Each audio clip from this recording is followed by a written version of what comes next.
Okay, so this is our everyday warm-up. It is just a sort of general warm-up that I try to do more or less every single day or some variation of, and it just kind of hits all the different bits and body parts and movements that I find really useful. It's a really nice general warm-up if you are gonna start some strength training and you don't really know what to do, but you also don't want to overthink it. You can get this whole thing done in about 12 minutes. So what I do is every single morning I get up, I go downstairs, I make myself a coffee, and at my bare minimum, I'll just go ahead and do this, and that way I start the day feeling really good. And then if I'm doing some strength training or something like that, then I know I'm warmed up so I can get into some of the heavier movements. All right, welcome to the general warm-up demo. Like I said, this is just a nice all-around warm-up. Is it gonna get everything? No. Is it gonna get most things? Yes. Is it gonna make your life better if you do it every day? Yeah, I think so, probably. So this whole thing can be done in about 12 minutes or less. Generally, we'll do 5 of each movement or 5 of each side. And while we're demoing this, we'll have Jill go ahead and turn so you can see her from different angles as we're doing it. Um, the way this one is designed is if anything feels difficult, we also have a separate video where we can show you some scaling or substitution options. As always, when you're doing these movements, if anything doesn't feel quite right, or you think, you know what, that's not a good match for me, that's okay. You don't have to do any of these movements. There will be other options that will be just as good for you. So don't force yourself to do something if it feels a little bit painful or uncomfortable in a bad way. On the other hand, if it just feels challenging and difficult in a good way, just take your time and you can slowly add volume and reps over time. I generally do some variation of this every single day. You can do it on the days when you're not doing any strength training. You can do it before the days you're strength training. If you do this 7 days a week, it'll be fine. If you do it 3 or 4 days a week, it'll be fine. Don't worry about it. All right, so we're gonna go ahead and begin with some standing marching. So we're doing this outside today, and you can just as easily do this inside. You'll see that Jill is me walking along here. She's doing nice and slow controlled marching, and she's doing something that's called the contralateral movement, where she's moving her right hand and left leg and vice versa at the same time. So if you do about 5 slow marches out and 5 slow marches backwards, this will be it. If you don't have a lot of room, that's fine. Just do 10 marches in place. There's nothing wrong with that. Next, Jill's gonna go for a rooster walk. So for the rooster walk, she's gonna put one foot in front with her toes up, and she's gonna push her bum back. And notice how she's keeping her back nice and straight here. That's because there's gonna be a better stretch. If she rounds her back on this one, it's not dangerous, she just loses the stretch. So what we're going for is we're going for a nice straight back, and you just take a step, and you push your bum back, and you wanna feel a stretch in the back of your legs here. So she's gonna come out. This one generally works better if you're walking forwards. For some reason, if you walk backwards, it doesn't feel quite as nice. So Jill's gonna do about 10 of these. I lost my count, but I'll say that's about 7, 8, 9, and 10. All right, next we're gonna go into elephant walks. So Jill is going to go ahead and bring one foot forward like that. It's sort of a normal, comfortable stance. And then she's gonna reach across her body and put her opposite hand to her foot. So she's got her right foot forward. She's gonna use her left hand and reach, and she's gonna try to go ahead and get her palm to the ground. If she can't get her palm to the ground, it's okay. She can do fingertips, or she can just reach however she wants to. So we're gonna do about 10 of these. That's 5 and 5. So that's 1 and 2. Now from the side, that's 3, 4,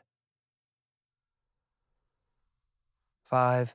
And this one, you should also be feeling it sort of behind in your bum. I like this one. I find if I'm gonna be doing lots of bending or squatting, this makes me feel like I have just a little bit more room in my hips, and it should feel quite gentle. And over time, this will help you get to the point where you can put both your palms on the ground with your legs straight. You don't have to stretch yourself too hard on this one. Just let it happen with time. All right, once we do the elephant walks, we're gonna go into the cross touches. So for these, you're gonna go ahead and try lifting one foot and then the other foot like this. And same thing, you're gonna reach across your body and you're just gonna tap maybe your upper thigh. So starting off with quite a small movement, and every single time you do it, I just want you to reach a little bit lower. And naturally, when you reach a little bit lower, you might notice that your floating leg goes a little bit higher. So that's all we're trying to do. We're just taking these steps. And every single time you do it, just try to go a little bit lower and a little bit lower. So maybe you tap your shins, and then maybe if you're comfortable, you might get to the point where you're tapping your ankles. You might get to the point where you're tapping your toes. You might even get to the point where you're tapping the ground in front of you. It's gonna be a little different for everybody. If when you're doing it, if you're just starting and you're sort of tapping your upper thighs or your knees, that's fine. There's loads of benefits to that as well. So after we do the cross touches, we're gonna do some hug the worlds. Now for these, we're only gonna do about 3 and 3 because they take a little bit longer. So Jill's gonna put her hands out like she's gonna imagine she's an airplane, and she's gonna bend forward. And notice what we're trying to do here. She's trying to make her back as straight as possible and as long as possible. You hold that for about 3, 2, 1, and then she's gonna take another step with her other leg now. She's gonna do the same thing, turning herself into an airplane. Good, now she's gonna take another step. Good. And I normally like to alternate these when I do these. So you don't wanna do all one side. You wanna make sure that you've got one foot supporting and then the other foot supporting. You're doing about 3 of these with a 3-second hold. Again, you might not get quite as low as Jill, but just take your time on this one and just enjoy it. Go nice and slow. After the hug the worlds, we're gonna go on to a movement. You've probably seen this called lots of things. Maybe you've heard them called mummy walks or soldier walks. Some people call them monster walks. And for this one, we're just gonna start off with a small movement. You can do the walking one, which Jill's gonna do. And she's starting off quite low. And then as she gains confidence, we'll call that 4, 5, 6. And then back in the other direction, 7, 8, 9, and 10. Now you can also do these in place if you don't have a lot of room. If you feel unstable on these, there's nothing wrong with just grabbing a broom handle or a dowel. And you can just go ahead and do 5 on one side like this. And then you can go ahead and do 5 on the other side as well. Just like that. Don't push this one. Just let it happen. Don't feel like you need to get your feet too high. All right, after this, now we're gonna come down to the ground. And we're gonna go ahead and start off with the Samson stretch. So at the Samson stretch, you have one knee resting on the ground. If that's uncomfortable on your knee, you can put some padding underneath it, or we can show you another version in the other video. And all Jill's going to do is from here, whichever leg's back here, she's gonna think about squeezing her bum. And when she squeezes her bum, she'll feel a little bit of stretch here in the hip flexor. She's gonna squeeze her bum, and then she's gonna shift her weight forward. And what we're trying to do is we're trying to get a nice stretch along here. So either through our hip flexors or even some of our quadricep muscles here. And we're just gonna go back and forth. So we can do about 5 of these, take your time. And I like to put my hands overhead when I do these. So just like that. So as you push forward and you really stretch out, you're gonna nice stretch on this one. So do 5 on one side, then go ahead and switch. Same thing. Again, whatever your trailing leg is, take a second, just kind of squeeze your bum. You'll feel a stretch there. And then as you shift forward, you'll feel even more of a stretch in the front. So once you do 5 and 5 of these, you'll have stretched out your hip flexors and some of your interior quadricep and leg muscles. So we're gonna go ahead and do some glute bridges now. So Jill's gonna lie on her back. She's gonna bring her heels close to her feet. Now you don't want to overextend on this one. And you really wanna make sure the movement really comes from your bum muscles, from your glutes right here. So the first thing Jill's gonna think about, she's gonna think about squeezing her bum, almost like she's trying to hold a 10-pound note there. And then she's gonna go ahead and lift. Now the movement, you shouldn't feel much in your lower back here. You should really be feeling it right here. And she's keeping her abs nice and tight here. So I've got a straight line from my knee to my hip, all the way to my armpit. So she's gonna come back down again, nice and relaxed. She's gonna start the move by squeezing her bum and not overextending. Good, just like that. That's 2. All right, we're gonna go up to 10 on these. So she's doing 3 right now. This one's a nice one. If you really squeeze at the top, she's at 4. You'll know you're doing this right if you start to feel a sort of gentle burning in your bum. Again, if this is something that you feel a lot in your lower back or you don't feel comfortable doing this one, we'll go ahead and give you an alternative. But this is a really nice preparatory movement that's gonna help us for some of our lifting because it gets a lot of our posterior chain going. So you're gonna feel it a little bit in your hamstrings, a little bit in your glutes, a little bit in your lower back, but it should feel like in a nice way where you're waking up, not where you're doing too much. So once you've done 10 of those, we're gonna continue on the ground and we are gonna go ahead and do some lying side twists. So Jill's gonna go ahead and put her hands out to her side like she's making a T. She's gonna keep her palms on the ground and she's just gonna let gravity pull her knees to one side and then to the other. And maybe your knees touch the ground, maybe they don't. It's okay if they don't. I just want you to allow the gravity come over just like that, while keeping your palms on the ground as you're doing this one. Now, some people like to turn their heads in different directions. I just like to keep it straight. I don't really worry too much about that.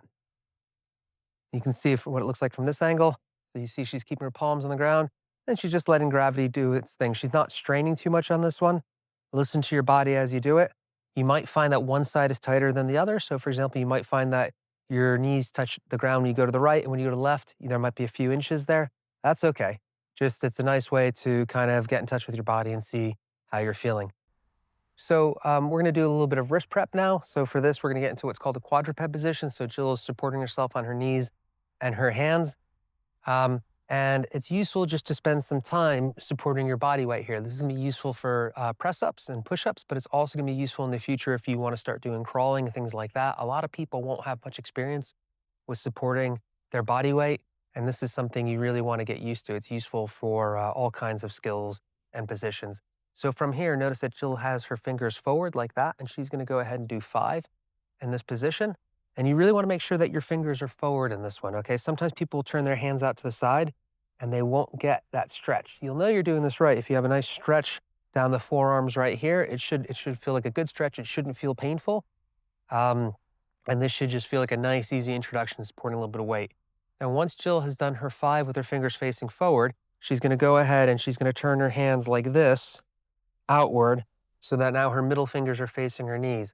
Now this time, she's gonna feel a stretch when she brings her hips back. So she brings her hips back and she's gonna feel a really deep stretch along the forearms. And again, you get into that position, your hands are forward like this, and then you turn them out so your thumbs come away until your middle fingers are pointing towards your knee. If this feels too intense, just spend some time here without bringing your hips back, and that'll be okay. So she's gonna do her 5 there. And once she's finished up her 5, we're gonna move to some cat camel or cat cow.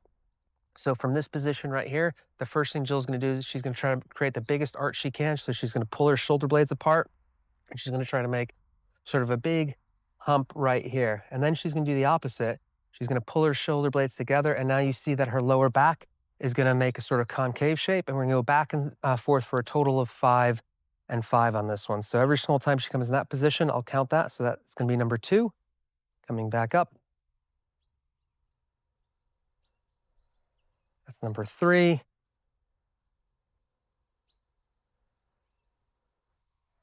That's number 4. And then last one for number 5. Now we're going to do a little bit of thoracic rotation. So when we talk about our thoracic spine, it just means the part of our spine that's roughly where our shoulder blades are.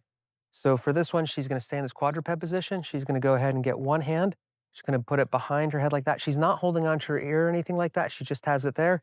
And she's going to try to open up her chest and try to get it so her elbow is pointing to the sky. So that's 1. And she's going to feel a stretch in a few places. She's going to feel a stretch all along her body. She's also going to feel a stretch on her supporting hand as well. So she's going to do 5 here. And she's going to do 5 on the other side, just like that. You can get really low if you want to. If you don't feel like you've got some good support there, then you don't have to go quite as low. What we're really looking for is just opening up as much as you can. This is another movement where you're going to find that there's going to be a big discrepancy sometimes between your right and left side, and that's okay. And there's another movement where you want to go into the stretch, but you don't want to go so deep that you feel like it's starting to get a little bit painful. You just want to listen to your body on this one and just give yourself opportunities to get in this position over time rather than trying to force something right now. Once you've done that, we're going to go to some plank toe taps. So Jill's going to get into a push-up plank position, another opportunity to feel her weight. This one can be quite challenging, so we'll show you alternatives. Now, without moving her hands back and forth, she's going to try to push her body back into a sort of downward dog position like that, and then she's going to reach across her body, and she's going to try to touch. Maybe she touches her shin, maybe she touches her knee, maybe she touches her toes. We're going to do a total of 5 on 5 on these, and she's going to reach across. So some people will have issues with this, so maybe they'll touch a little bit higher. You might find that's easier to touch your knee or touch your thigh. And then as you feel more comfortable, you can go further down. You can try touching your ankles or your toes. If you feel really good on this one, you can even try to touch the ground sort of behind you.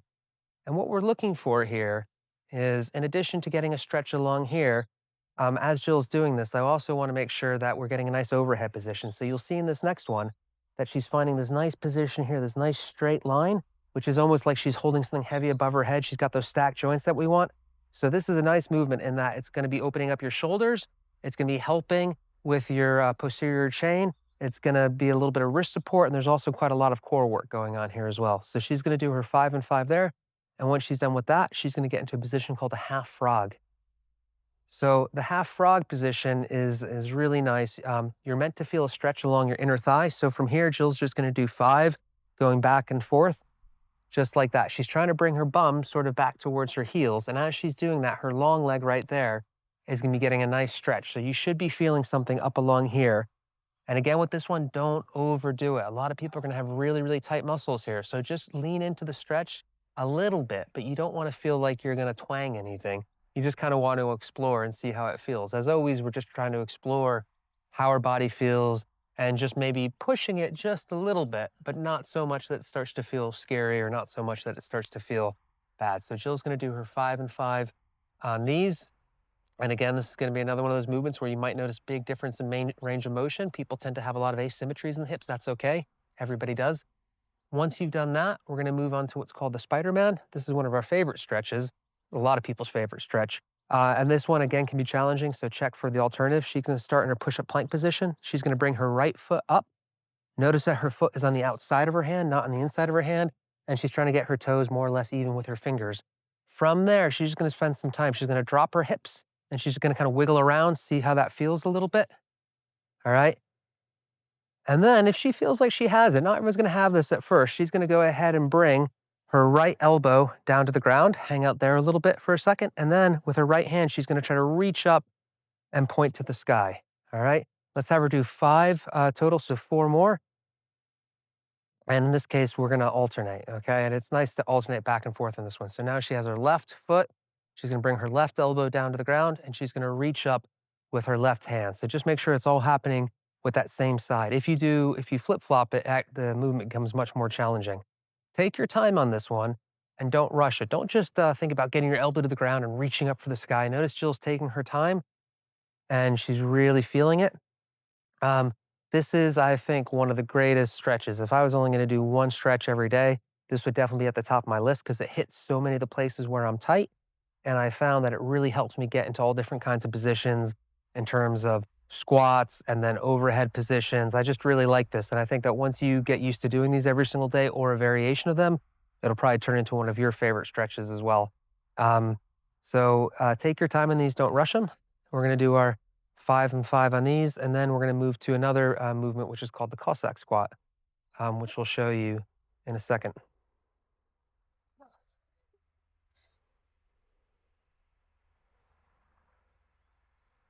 Nice. All right.